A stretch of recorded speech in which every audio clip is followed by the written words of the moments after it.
হযরত ইয়াকুব আলাইহিস সালামের মৃত্যুর সময় তার সন্তানদেরকে ডেকে বলেছিলেন, মা তা'বুদুনা মিন বাদি, আমার মৃত্যুর পর তোমরা কার ইবাদত করবে? তার সন্তানেরা বলেছিল, আমরা আপনার এবং আপনার মুরব্বিগণের যিনি সত্য উপাস্য আল্লাহ, আমরা তার ইবাদত করব। নবীদের থেকে আমাদের শিক্ষা গ্রহণ করতে হবে।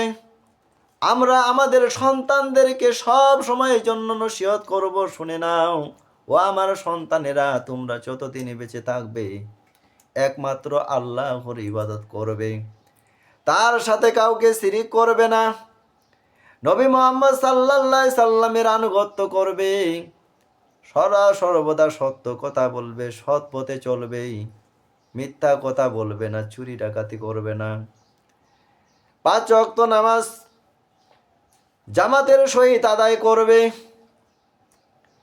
মেয়েদেরকে ডেকে বলবে, তোমরা যতদিন বেঁচে থাকবে পর্দার মধ্যে থাকবে, তোমরা যতদিন বেঁচে থাকবে তোমরা জামাইয়ের আনুগত্য করবে।